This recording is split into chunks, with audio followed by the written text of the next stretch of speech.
Je voulais un parcours qui soit hybride, que ce soit pas du border cross, que ce soit pas du freeride, que ce soit pas voilà, quelque chose de jamais vu.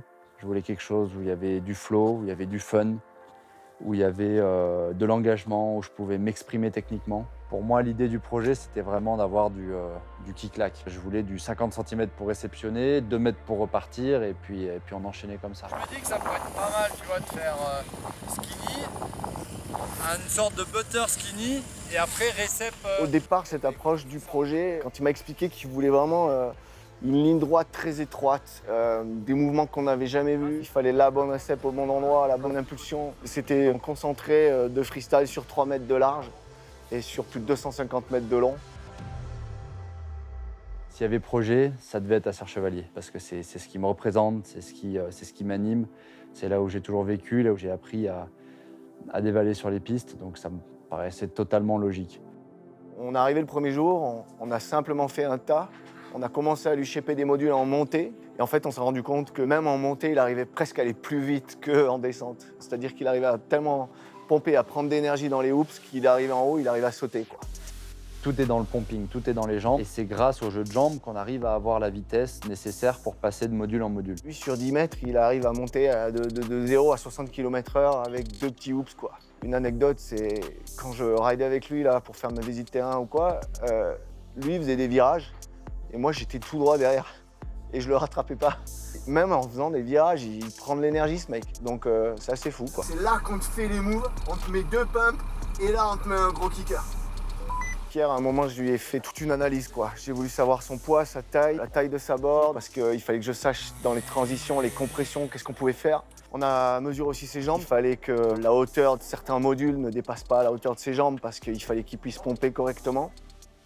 Il faut savoir que tout se joue dans l'appréciation de la vitesse. Chaque module doit se passer à une certaine vitesse avec une marge d'erreur qui est vraiment négligeable. Ça, c'est de l'expérience qu'on acquiert en snowboard cross, où on est toujours capable d'ajuster la hauteur de nos paraboles en l'air. C'est aussi pour ça qu'aujourd'hui, il y a ce flow où on a l'impression que c'est hyper simple. Enfin, c'est la sensation que j'ai quand je le regarde, j'ai l'impression que le module vient se coller à lui, quoi.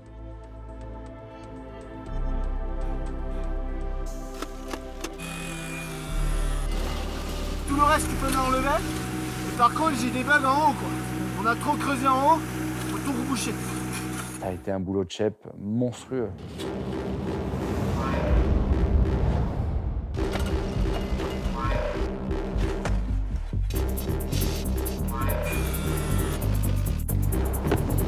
Faut absolument que je refasse un là.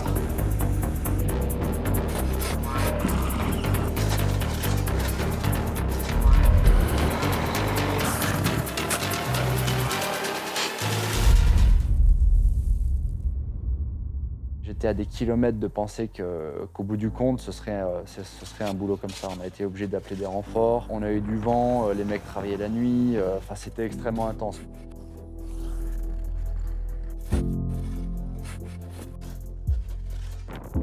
On a eu 4 ou 5 jours où là, c'était carrément dur de travailler parce que moins 25 degrés, là, au niveau physique, c'était compliqué pour tout le monde. Il fallait avancer quand même, mais il fallait aussi qu'on repose tout le monde parce que par moins 25, tu tiens pas comme ça longtemps.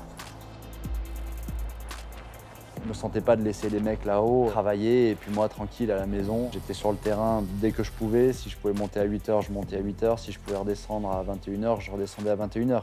J'étais là pour bosser avec eux, j'étais là pour les guider, pour les orienter. C'était ma ligne, c'était moi qui devais prendre les décisions, qui devais faire les choix sur la taille des transitions, sur la profondeur des courbes et tout ça. Ouais, moi je veux pas de plan incliné comme ça. Soit droit, Soit plat. Soit bien sûr, bon, la pour moi, courbe. c'est extrêmement enrichissant parce que moi, je suis toujours de l'autre côté. Je vois jamais le shape. En course, j'arrive, le border, il est prêt. J'ai plus qu'à mettre mes fixes, m'échauffer un coup avant et puis send it en avant. Alors que là, on est parti de zéro. Là, on avait une plaine où il y avait de l'herbe à des endroits, il y avait des cailloux.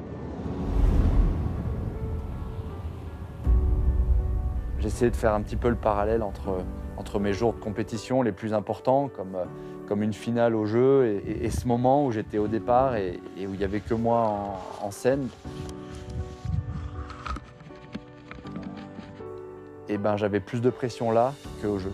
J'avais découvert une équipe qui était formidable, qui avaient travaillé pendant 2 semaines, qui avaient tout donné, qui comptaient pas leurs heures, qui comptaient pas leurs coups de pelle, qui comptaient pas leur mal de dos. Et puis j'avais vraiment pas le droit de me rater et encore moins de me blesser et puis d'avorter le projet.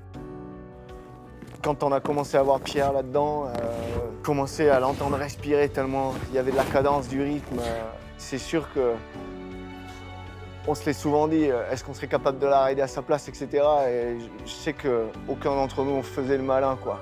Parce que c'est le genre de ligne, tu la démarres, finalement tu es obligé d'aller jusqu'au bout, quoi. Donc je pense qu'il n'y en a pas beaucoup qui peuvent se lancer là-dedans pour faire ça, quoi.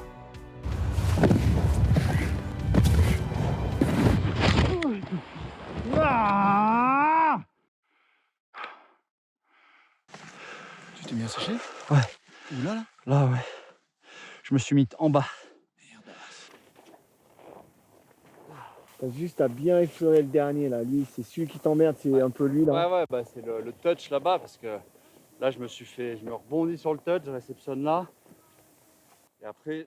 Cette tour était ultra technique. J'avais un petit mètre pour faire toucher la planche, me refaire popper, passer au-dessus du coping du prochain module et reprendre la courbe. C'était ultra technique, c'était au millimètre. J'avais 3 mètres sur 3 mètres pour atterrir. Et là, grand froid, quoi. Ouah, mais en fait, c'est vraiment impressionnant et je ne sais pas si je suis capable. Là, va falloir lever la tête. Et si vous voyez que ça vous arrive dans la gueule, il faudra avoir le réflexe de la vie, quoi.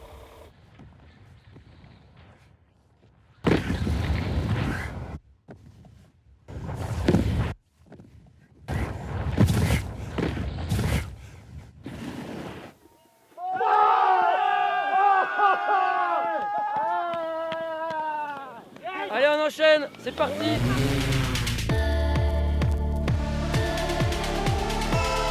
Parce qu'on va pas faire des grands suivis là aujourd'hui. On va faire des petits suivis comme ça on peut vraiment se caler sur ce qu'on veut.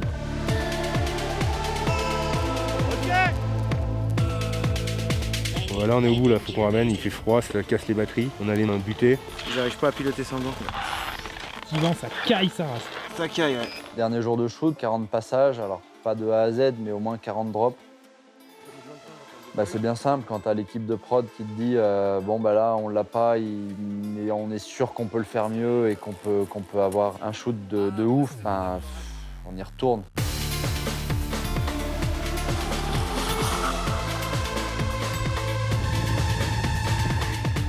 Faire le haut, le bas et le milieu, on fera après. Voilà.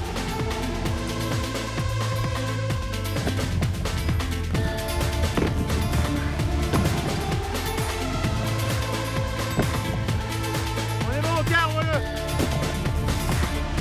Ah là là là là là là là là. Ah, bravo, parce que vous y avez cru, j'avoue que j'étais pas serein. Priorité vidéo, il faut des bons footage, il faut des bons shoots, sinon ça sert à rien d'être là, quoi. Il faut tout donner, il faut que tout le monde soit content, il faut que tout le monde rende des belles images et qu'il y ait une émulation globale. What the fuck? Non, il n'y a pas 1m50. Oh, c'est abusé ça. Ce rêve que j'avais de faire cette ligne, il est abouti, il est au-delà de mes espérances, il est au-delà de mes attentes. Cette ligne, je vais l'avoir dans ma tête, mais à vie.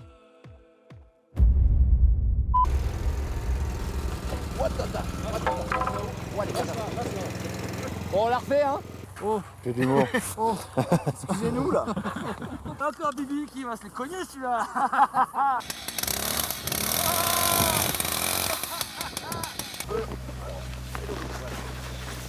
Tiens, regarde, sur toi déjà avec celui-là, il y en a à peu près 30 qui arrivent.